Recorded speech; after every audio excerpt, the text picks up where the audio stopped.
최태성, 정선아의 이야기 한국사.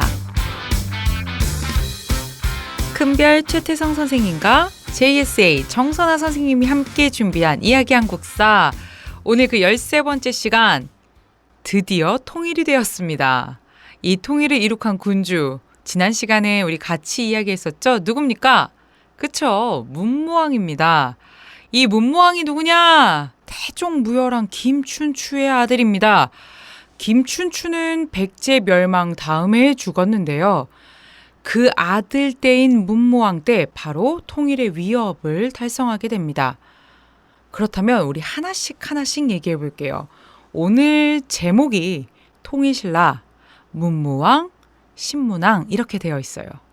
우리가 한국사 시간에 무열왕, 문무왕, 신문왕, 그래서 신라 중대 시작이다 라고 얘기를 하고요.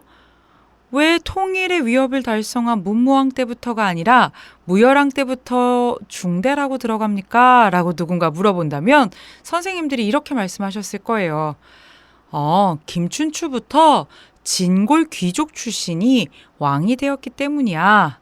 그래서 김춘추인 태종 무열왕, 문무왕, 신문왕 다 무열왕 직계 자손이 왕위를 잇는단다. 이렇게 얘기를 해주셨을 거예요. 그래서 오늘의 시작점은 바로 누구냐? 김춘추입니다. 김춘추를 알아야 문무왕과 신문왕에 대한 이야기까지 쭉쭉쭉쭉 나갈 수가 있어요. 그러면 오늘의 첫 번째 질문, 지금까지 여러 차례 등장했던 김춘추, 그는 누굽니까? 우리 한 개라도 대답을 해보도록 할까요? 그쵸, 맞습니다. 최초의 진골귀족 출신 왕이었고요. 김유신과 함께 통일을 위해 열심히 노력했던 인물이고요. 백제까지 멸망시켰고요. 선덕여왕 때는요, 아직 왕이 아니었을 때인데요. 비담이라고 하는 사람이 일으킨 반란에 김유신과 함께 진압하면서 승승장구하게 됩니다. 그럼 이 김춘추는 누구냐? 원래는요, 왕의 손자예요. 진지왕이라고, 진지한 왕이 아니라 진지왕이라고 해서 폐위당했던 왕이 있어요. 정사를 어지럽히고 음란하다라는 이유로 폐위당했던 진지왕의 손자가 김춘추인데요. 그러다 보니까 왕족이었음에도 불구하고 폐위된 왕의 그 족보잖아요. 그래서 진골귀족으로 성골이 아니라 한 단계 족강이라고 해서 다운됐다는 거예요. 내려왔다는 거예요. 그랬던 진골귀족 출신인 김춘추가요, 결국에는 선덕여왕, 진덕여왕의 뒤를 이어서 왕이 되게 됩니다. 그리고 그가 왕이 되는 데는요, 김유신이라고 하는 진짜 최고의 파트너가 함께 했었죠. 이 김유신은 김춘추가 보통 인물이 아님을 알고요, 자신의 여동생과 결혼을 시키게 하죠. 그렇죠. 자신의 여동생과 결혼을 시키죠. 그 결혼 과정에서 막 엄청난 이벤트가 있었죠. 예, 자신의 여동생과 눈은 맞았는데 결혼은 안 하려고 하는 김춘추.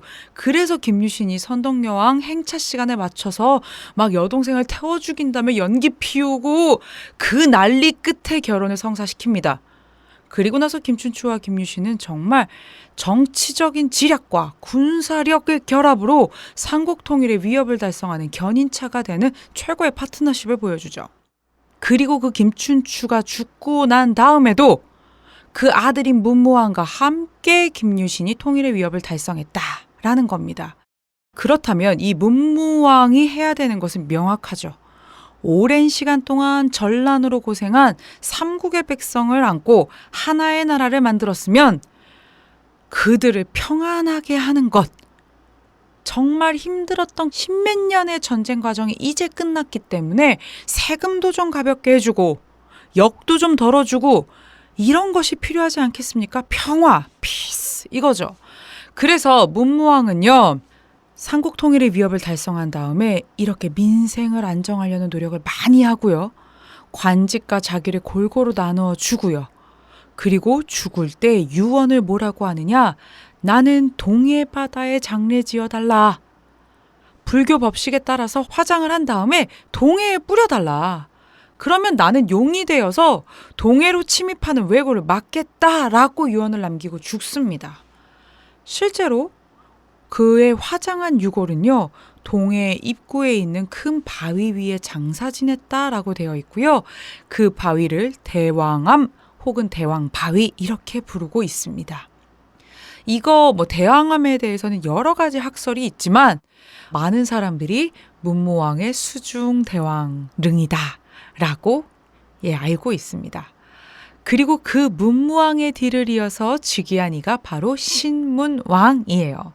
신문왕 하면 통일신라 시험 문제 기출 무조건 1순위예요. 정말 많이 나옵니다. 신문왕 하면 떠오르는 거 다 얘기해 볼까요?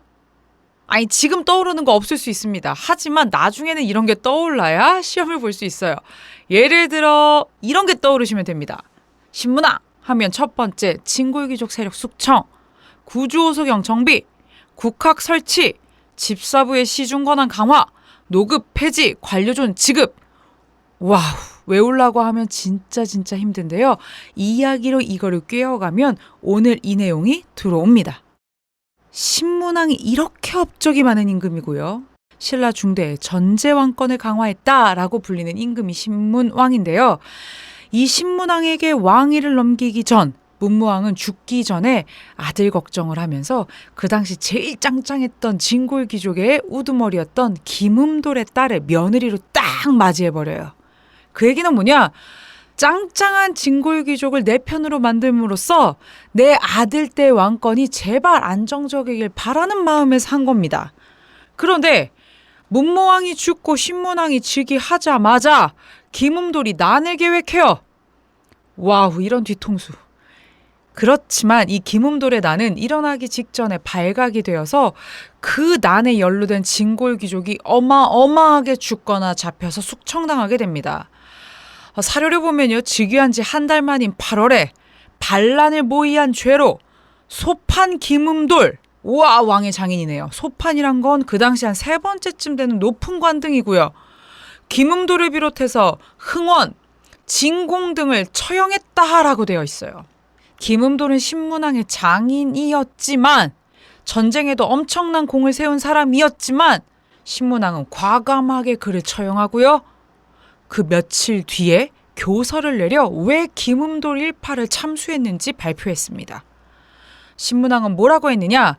김음돌 등이 흉악하고 사악한 자를 끌어들여 궁중의 인간들과 결탁해 악의 무리들과 모여 거사일을 정하고 반란을 일으키려고 모의했기 때문에 어쩔 수 없이 죽였다라고 얘기했습니다. 와우. 가족이다 할지라도, 장인이라 할지라도, 아무리 높았고 공이 많다 할지라도 왕권을 위협하는 자 가만두지 않겠다라고 하는 의지의 표명이죠. 그 다음에 두 번째는 무엇이었느냐? 신문왕은 군사권을 장악했습니다. 신문왕은요, 고구려인, 말갈인, 백제인 이런 사람들을 죄다 모아서 구서당을 완비했어요. 이 구서당의 구성원을 보면요, 신라의 진골귀족과는 관련 없죠. 완전히 새롭게 뉴페이스들이죠. 즉 뉴페이스들로 통해서 왕에게 충성을 바치는 직속 군대를 두겠다라는 거죠. 이렇게 군대를 지속적으로 늘려가면서 지금 신문왕은 계속 왕권을 강화하고 있습니다. 뿐만이 아니에요. 결정적으로 진골귀족들의 팔다리였던 진골귀족들의 가장 큰 경제적 기반이었던 노급을 빼앗아 버립니다. 노급 반드시 기억하세요. 노급이 무엇이냐? 이거거든요. 나라에서 어떤 땅에 대해서 노급을 지급한다, 시급을 지급한다라고 할 때 이 노급이라고 하는 건 그 땅에서 세금을 거둘 수 있는 수조권을 줌과 동시에 모두 주는 것이냐, 그 땅에 살고 있는 백성들에 대한 구속력까지 같이 주는 어마무시한 권력입니다. 이 특권을 빼앗아 버렸습니다. 그리고 나서 무엇을 주었느냐? 수조권만 주는 관료전을 지급하게 돼요. 이전과는 비교도 되지 않을 정도로 귀족의 경제적 기반을 약화시키는 매우 중요한 정책이었습니다. 그런데도 귀족들이 이것을 막지 못했다라는 건 그만큼 신문왕의 힘이 예전과 달랐고 굉장히 탄탄했다라는 걸 보여줍니다. 신문왕은 노급을 폐지하고 관료전을 지급했습니다. 이뿐만이 아닙니다. 신문왕은요, 통일신라 시기 지방 통치의 근간이 되는 9개의 주와 5개의 소경, 구주 오소경 제도까지 완성하게 됩니다. 그렇게 해서 동쪽으로 치우친 경주의 그 수도로서의 약점을 보완하는 구주 오소경제를 마련했다라는 겁니다. 이렇게 신문왕의 그런 평안하면서도 탄탄한 통치 가운데 지금 통일신라는 쭉쭉쭉쭉 발전해 나가고 있습니다. 네, 13번째 이야기 한국사. 지금까지 저는 정선아였습니다.